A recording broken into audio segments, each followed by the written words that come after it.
everyone, it's Amanda with Bopo Candle Co. And today I want to talk about a few ways that you might be spending more money in your handcrafted business than you absolutely need to. First thing I want to talk about is a resale certificate.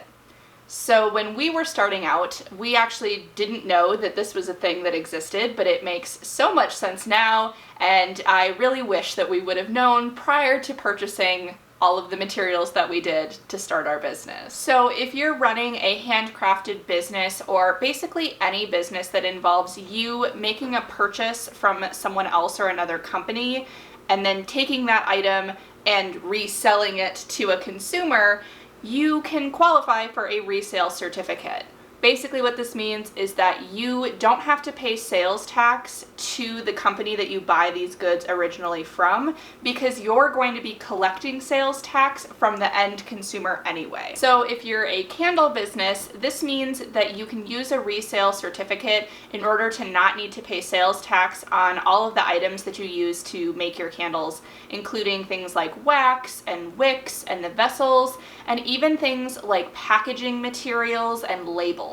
You can also use this to avoid having to pay sales tax on items that you might be reselling to consumers at the end point. So any wholesale items that you might purchase, like wax warmers, wick trimmers, candle snuffers, things like that, that you might then offer to your customers as well, you won't have to pay sales tax on those items initially. Now, this sounds so obvious once you hear it out loud, and we definitely had that moment where we were like, oh my gosh, I cannot believe we didn't know about this sooner. But definitely check with your individual state's Secretary of State website to find out what information you need in order to apply for a resale certificate and then submit that to other companies. For us here in Minnesota, it was incredibly simple. It took us maybe a few minutes to have the information compiled that we needed and then submit it to each company that we purchased from. And many companies that you're going to be purchasing items from to use in your business are already really familiar with this process and make it really easy to submit your resale certificate. So it didn't take very long for us to submit ours to all of the different companies that we purchased from, and then they made it so that anytime we make a purchase from them in the future, we won't have to pay sales tax on those items. And this is something that if you don't currently have a resale certificate and you're not currently using one and you are paying sales tax, you want to get this taken care of as soon as possible, because you can't retroactively go back and collect the sales tax back that you had already paid. This is something that you have to have in place so that you're not paying that sales tax originally, because they can't go back and give you your money back. So the next way you might be spending a little bit more money than you need to is specifically if you use Amazon to make any purchases for your business. So Amazon actually has a different account type for businesses called Amazon Business.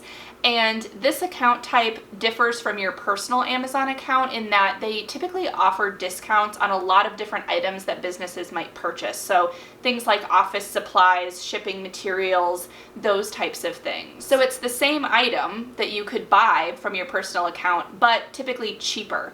And they also offer additional kind of bulk discounts on items that you can't access from a personal Amazon account. Now, the downside to this is that if you happen to have Amazon Prime on your personal account, that doesn't carry over to Amazon Business, and you would need to pay an additional fee in order to have Business Prime to get the free 2-day shipping. However, for us personally, we haven't really had a problem with meeting the minimum order requirement in order to get free shipping in the first place. And then it does take a little bit longer than 2 days to get our items.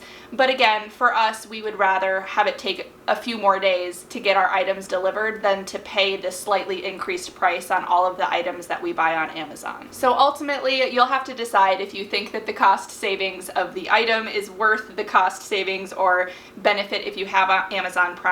But again, it's an option that I would definitely recommend looking into to see if you can save some money on items that you're getting on a regular basis. The next thing I want to talk about is Pirate Ship. So Pirate Ship is a free service that compares the shipping prices from different carriers based on the dimensions, size, weight, and location that you're shipping your item to. Then there's tracking mileage. So anytime that you are driving around in your personal vehicle for business purposes, you're able to actually deduct that mileage on your taxes in order to save money end of year. So we personally use QuickBooks on our phones in order to track mileage, but you are able to track trips to the post office to drop off packages, to in-person market and sales events that you might be going to the store to get supplies or props for photography. Any trip that you're making in your car that's expressly for business purposes is something that you're able to deduct on your taxes. Just make sure that you are following the IRS's guidelines about what does and does not qualify to be written off,